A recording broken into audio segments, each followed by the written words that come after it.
Hi girls, just coming on here to do a quick video with the homework. The first part of the homework seemed to go grand for those of you who've completed it, the 11 to 15. There was no real issues there, so I've just put up the worked answers for you. But I wanted just to take a look in terms of this one, because a couple of you went a little bit wrong on this one, so I just wanted to go through it. So let's take a look at the graph here. So this first one, we're taking a look at the growth of a plant. So it says, what was the height of the plant after 4 weeks? Most of you did a grand job here. You went to 4 weeks, you go up and you go across. It's not exactly 4 centimetres, it's 4.1, 4.2 centimetres, something like that would be the first answer. What was the maximum height recorded by the plant? So that's the furthest that the graph goes up. So the graph goes up as far as 6 centimetres. And again, what some of you are doing is reading off the wrong spectrum. So the unit here is important. It's 6 centimetres, especially as a science teacher. Give 2 reasons why you think the height of the plant decreased after 12 weeks. Any reasons here are acceptable. So the plant started to die, you forgot to water it, there was no sunlight, it was winter time, whatever reason you want to show that you understand that it's going down in height, which means it's probably dying. Okay. If we take a look then over in question 31, which is a little bit harder. So this graph shows Tom's distance from home varies with time when he visits his granny. So how long does Tom spend at his granny's? So you have to kind of make a decision as to where his granny is. So he stopped here, but he only stopped here for 10 minutes. So that's unlikely to be his granny. The furthest distance is where his granny is. So the furthest distance away is this D. So this area of the graph, the kind of pink bit that's labelled D, is his granny.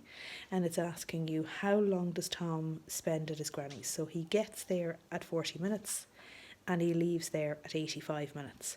So he spends 85 minus the 40, so he spends 45 minutes with the granny. How far does Tom live from his granny's house? So now we're reading off this axis, the y-axis, and he lives 3,000 metres away.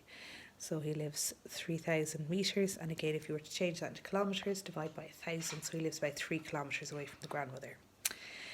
For how long does Tom stop on his way to the granny's? And this was the little bit here that we were talking about that some of you went with as granny.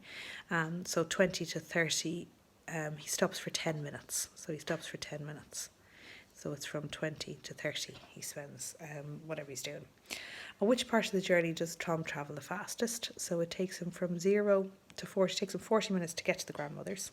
And to get home from the grandmother's, it takes him so if we come down here, 85 to 120.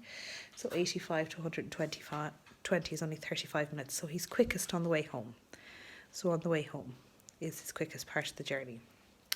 How fast does Tom walk on his way back from his granny's? So now you're looking at time and you're looking at speed. Okay, so we're looking for the speed. We've been told the distance is 3,000 metres, because that's how far away the granny lives, divided by the time that it took him to go, which was 35 minutes.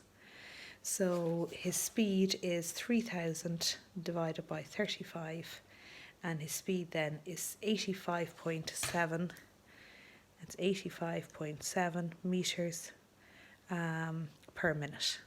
So he does about 85 metres in a minute. Okay. So that's just a video on that one. To go on for the next part of the work then, girls, we're going to take a look at the exam paper. So the last part of the question, the last part in the book is just a multi-journey, but it's all the exact same stuff. So it's still just working out speeds and times. And there's nothing extra in it, so there's no real point in you taking a look at it. The last little part then that I want you to do, girls, here is from your paper 1s. So your 2018 question 2, your 2017 question 3, and your 2016 question 5. So you'll see a graph in that, you'll see a calculation of distance, speed and time, and how it's likely to come up on the papers.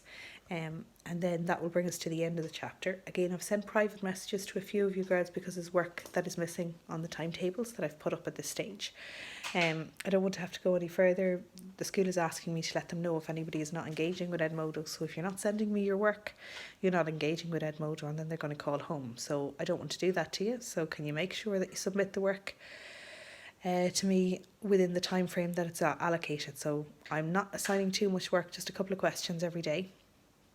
And you need to make sure that you're assigning it. Okay. Talk to you later. Take care. See you. Bye.